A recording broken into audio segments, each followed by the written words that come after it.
next talk is about AI for cyber and cyber for AI. It's going to be a mutual presented by two representatives from Microsoft. The first one is a very famous one, I must say, worldwide, is Michal Braverman. She is the CTO of Cloud and Enterprise Security Division at Microsoft. And her co-worker is Dr. Ran Gilad, where he's especially in AI. He got his PhD from the Hebrew University. And prior joining Microsoft, he was researching AI also at Intel. So, please. Thank you.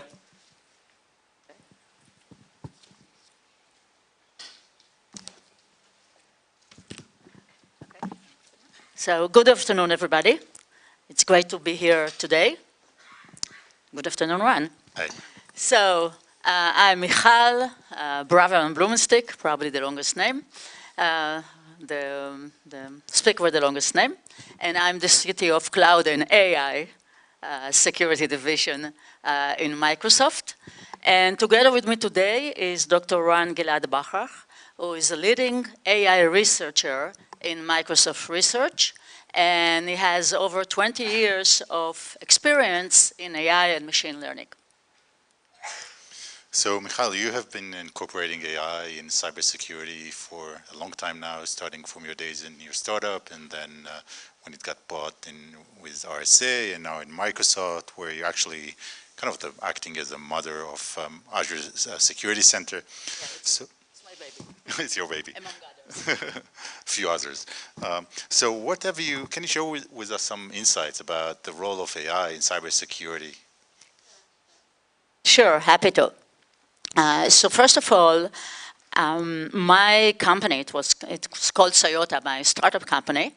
We were the first, or at least one of the first companies or startups to leverage AI in the field of security. That was back in 2005. We didn't even say cyber then. And the system that we developed was an AI-based system, machine learning-based system, that detected fraud in banking transactions. And until then, most of the systems were rule-based.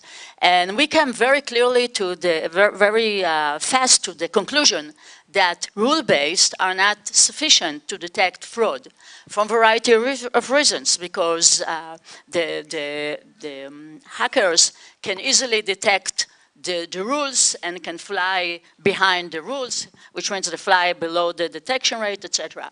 And that's why we started to incorporate AI. Now, which is many years later, I don't think there is even one serious cybersecurity system that don't imply AI and machine learning. Why? For a variety of reasons.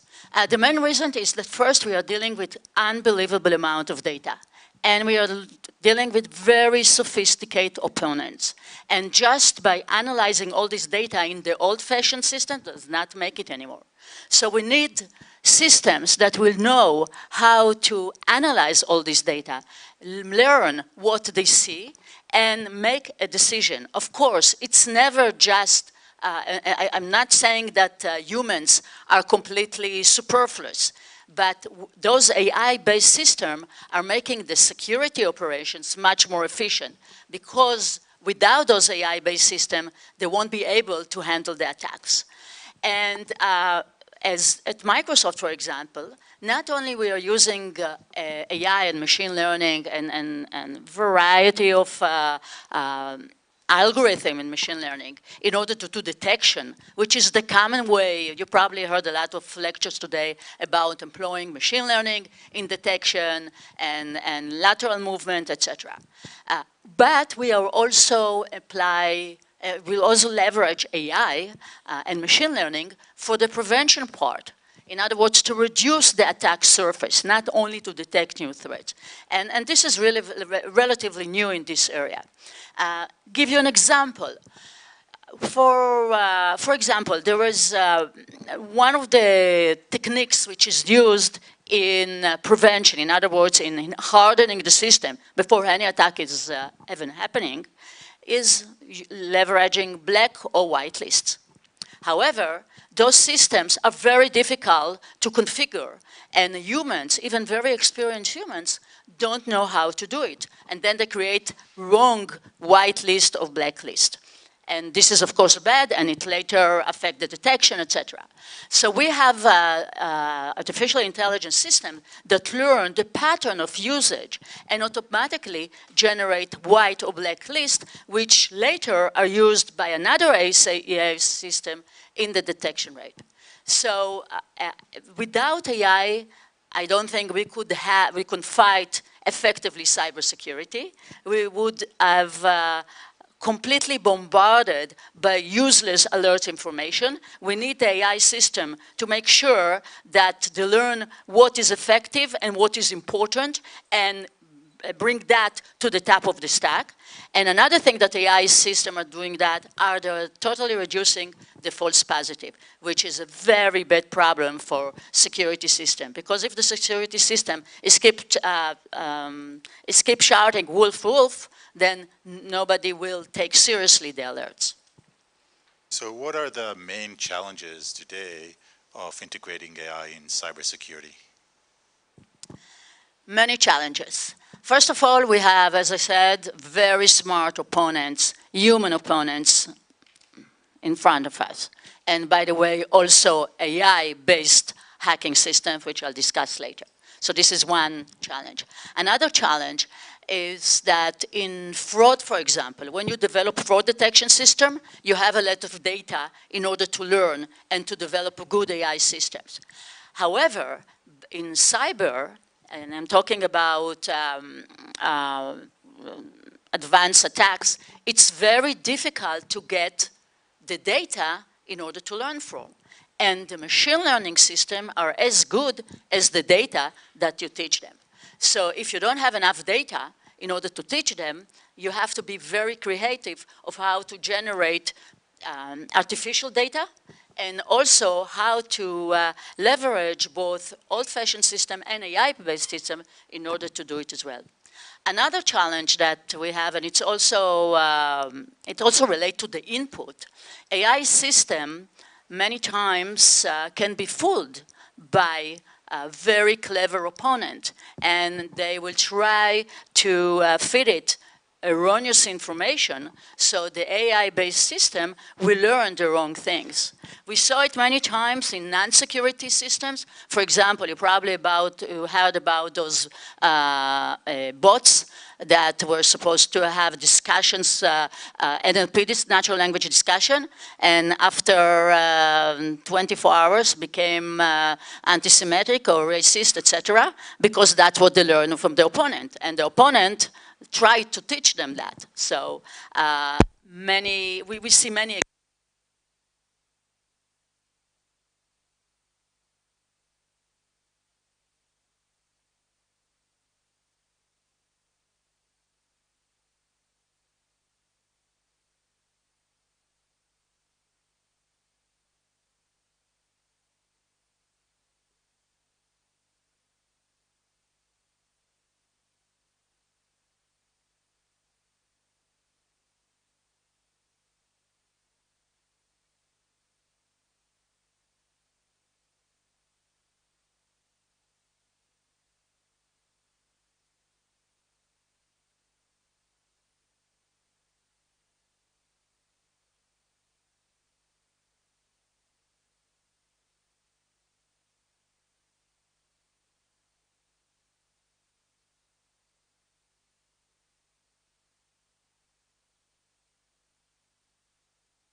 detection system is working and they're trying to evade it. And there are many, many examples like that. Okay, we have tons of stuff to talk about it, but I think it's also very important to understand the other side of the symbiotic relations between AI and cyber. We talked a lot about why AI helps cyber, and I think a lot of it's almost clear that this is already an axiom, but not many people understand, or at least know, that cyber can also help AI. And I think this is very interesting, and I would like you to explore some of the things. So the first question that I would like you to ask you is, how is it happening? Yeah, so as you said, AI is based on data. So the system that we build is as good as the data that we have, but in many cases, we want to apply AI to sensitive data. It may be private data, health-related data, finance, where actually just getting access to the data is a problem. If you cannot secure the data, no one will give you access to this data. So we're at the point that we must build AI system that can respect privacy and can respect security. And this is what we're doing. We're calling this field private AI. And the goal is to allow people to collaborate on data, even if it's a sensitive sensitive data, by giving them the guarantee that the data would not leak. And the way we do that is using a lot of tools coming from cryptology, things like homomorphic encryption, secure multi-party computation, enclaves, and such, to make sure that we keep the data encrypted not only during transit and not only at rest, but actually during the entire computation process. So during the entire computation process, no one, including the algorithm itself, gets to see the data. And by doing this, we can make sure that the data actually doesn't leak. And we go farther and actually use the technologies like differential privacy to make sure that even the results of the computation cannot be reverse engineered into understanding what were the inputs. But it's, again, the bottom line is that it's actually becoming essential to build AI systems that have kind of cybersecurity integrated in them in order to just give you access to the data. And what specific technologies are used in private AI? Can you elaborate on that? Yeah, so as I said, there are a list of technologies that we use, and we mix and match them depending on the task that we are trying to solve. So homomorphic encryption, for example, allows you to kind of offload computation. So I can, if I want to do a computation on private data, I can actually send it and have the cloud compute for me without actually giving it access to my data. In many cases, we want to have collaborative work on data. So you want to, for example, integrate data from your health provider with data coming from, say, Facebook, but no one is willing to give the other party its data. So we use technologies such as secure multi-party computation. And recently, Intel kind of announced, or actually they are already delivering systems that have hardware security. They have enclaves in the CPU that allows you to do a computation on a secure part of the CPU. So all these technologies are being used in order to deliver private AI. And those systems that apply cybersecurity techniques inside AI, are they still in the labs, in the dungeons of the academic research hours, or they're in production? I think we are now at the transition phase. So most of it is still research, but we're starting to see, both in Microsoft, but also in other companies, people are starting to build products, people are understanding the need for these products, and the technology becomes ripe for that. So for example, in cryptology, kind of it's known that new crypto techniques, it takes them around 10 years to make the transition from research to products. And homomorphic encryption were first kind of announced as being something that people know how to do in 2009. So we're getting ready to the 10 years mark. So I think that we're going to see these kind of things becoming a reality very shortly.